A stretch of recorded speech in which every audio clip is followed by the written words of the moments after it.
बाघ हत्याकांड में परिक्षेत्र अधिकारी की भूमिका पर अब भी प्रश्न चिन्ह। आधार अपडेशन मशीनों का गलत तरीके से इस्तेमाल, कियोस्क सेंटर संचालक गिरफ्तार।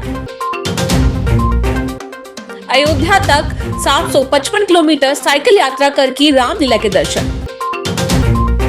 दक्षिण बालाघाट वन मंडल के लालबरा क्षेत्र स्थित बहिया टिकोर के कक्ष क्रमांक 443 में हुए बाघ हत्याकांड को 3 माह बीतने के बावजूद जांच अब भी अधूरी है। एसटीएफ द्वारा 8 आरोपियों की गिरफ्तारी के बाद भी मुख्य दोषियों की भूमिका स्पष्ट नहीं हो सकी है।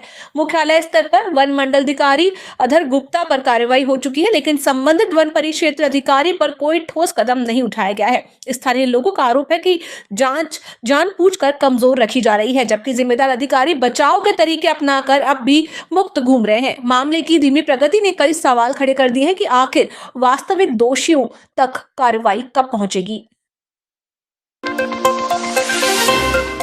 आधार अपडेशन मशीनों का दुरुपयोग कर फर्जी बायोमेट्रिक कूटरचित कर अवैध लाभ कमाने के मामले में भरवेली थाना पुलिस द्वारा एक आरोपी को गिरफ्तार किया गया है। इस संबंध में अतिरिक्त पुलिस अधीक्षक निहित उपाध्याय ने बताया कि भरवेली थाना में लिखित शिकायत दी गई है कि मोहसिन खान द्वारा भरवेली बस स्टैंड स्थित अपने कियोस्क सेंटर से आधार अपडेशन मशीनों का अवैध रूप से संचालन किया जा रहा है। शिकायत पर पुलिस द्वारा जाँच की गई, जिसमें आरोपी द्वारा अधिकृत ऑपरेटरों के नाम पर टेंडर प्राप्त कर उनका दुरुपयोग किया जाना पाया गया है, जिससे आरोपी को गिरफ्तार कर उसके पास से एक नग लैपटॉप, डमी फिंगरप्रिंट, डमी आंखों की आइरिस प्रिंट और डमी आइरिस व फिंगरप्रिंट बनाने की सामग्री जब्त की गई है। भरवेली थाना क्षेत्र में निकल के आया, जिसमें हमें शिकायत मिली थी कि एक व्यक्ति जो अधिकृत नहीं है और लोक सेवा केंद्र का कार्य द्वारा किया जा रहा है। तो इस मामले में पुलिस ने अपनी जांच आगे बढ़ाई तो उसमें पता चला कि उसके द्वारा फर्जी क्लोन बनाकर जो अधिकृत जो ऑपरेटर्स हैं उनका डेटा, उनका जो आइरिस हाथ का आइरिस और हाथ का जो फिंगरप्रिंट है उनका क्लोन बना करके उसके द्वारा ये आधार अपडेशन वाला काम किया जा रहा है। पुलिस इसके नेटवर्क में और कुछ हमारे कौन कौन लोग हैं इसके पास में जो भी सामान जितना मिला है उसके आधार पर हम आगे हमारा इन्वेस्टिगेशन करेंगे कि इससे कौन कौन लोग जुड़े हुए थे, इसका नेटवर्क कहाँ तक फैला है, इसके द्वारा किस हद तक इस कार्य में इस कार्य को अंजाम दिया। बालाघाट जिले के मशहूर बैडमिंटन एवं टेनिस खिलाड़ी रूपेश मिश्रा पिता स्वर्गीय आनंद मिश्रा व माता मीना मिश्रा ने बालाघाट से अयोध्या धाम तक साइकिल चलाकर रामलला के दर्शन किए।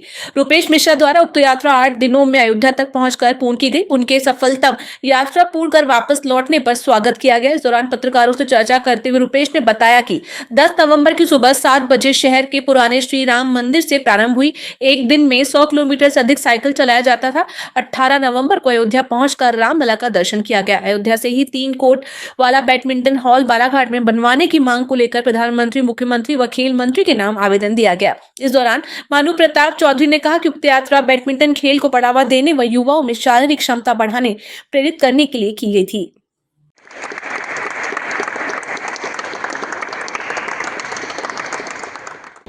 जो मेरा इतना बड़ा प्रोजेक्ट है 3 बैडमिंटन हॉल वाला, ये मैं राम भगवान के पास अर्जी लगा सकूँ तो वहाँ से शायद संभव हो सके।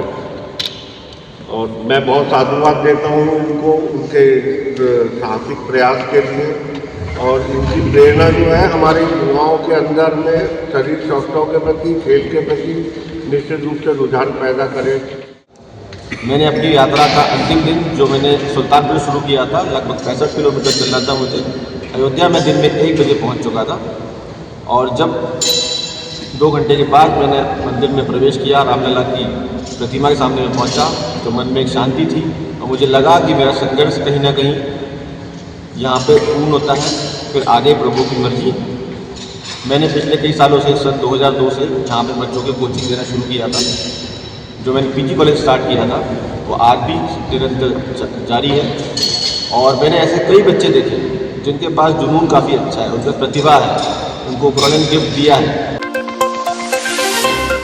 77वें एनसीसी स्थापना दिवस समारोह का सांदीपानी विद्यालय बालाघाट में हर्षोल्लास के साथ आयोजन किया गया। समारोह में एनसीसी कैडेट्स, एनएसएस कैडेट, स्वयंसेवक, स्काउट व गाइड कैडेट्स को संबोधित करते हुए संस्था प्राचार्य ने एनसीसी स्थापना दिवस पर सागर वृत्त विचार रखे। जिला शिक्षा अधिकारी ने कैडेट्स को एनसीसी स्थापना दिवस पर अपने क्षेत्र में उत्कृष्ट कार्य करने हेतु 100% परिणाम देने के लिए शुभकामनाएं प्रेषित कर उज्जवल भविष्य की कामना की। स्थापना दिवस के अवसर पर एनसीसी कैडेट्स के द्वारा सांस्कृतिक कार्यक्रम प्रस्तुत किए गए।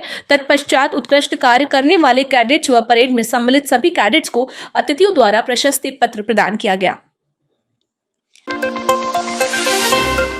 छत्तीसगढ़ के राजनांदगांव जिले के बोरतलाव थाना क्षेत्र में हुई नक्सली मुठभेड़ में एमपी के अति निडर बहादुर जवान निरीक्षक आशीष शर्मा दुश्मनों से लोहा लेते हुए वीरगति को प्राप्त हुए।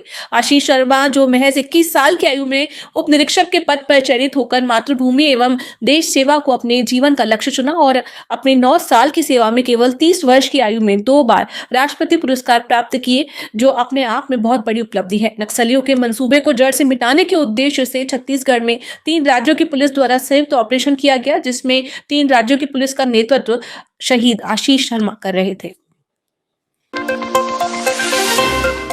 जनपद पंचायत लालबरा विकासखंड अंतर्गत आने वाली ग्राम पंचायत मोगांव थपेरा के सूजला टोला मंडई चौक में प्रतिवर्ष अनुसार इस वर्ष भी श्री सत्य साई सेवा समिति द्वारा श्री सत्य साई बाबा का केक काटकर हर्षोल्लास से 100वां जन्मोत्सव मनाया गया। जन्मोत्सव कार्यक्रम में बालाघाट विधायक अनुभा मुंजारे शाम 4 बजे शामिल हुए, जिसमें सर्वप्रथम बालाघाट विधायक अनुभा मुंजारे ने उपस्थित जनों को श्री सत्य साई गुरु का 100वां जन्मोत्सव की बधाई शुभकामनाएं दी। जिसके पश्चात माननीय विधायक अनुजा मुंजारे श्री सत्य साई गुरु की छाया चित्र पर माल्यार्पण कर पूजा अर्चना, क्षेत्र की जनता के सुख समृद्धि की कामनाएं करते हुए अपने उद्बोधन में कहा कि मानव की सेवा के भाव से पूरा प्रदेश में संगठन कार्य कर रहा है, जिसका मूल उद्देश्य है नर सेवा। नारायण सेवा की भावनाएं एक मन में जागृत होती है।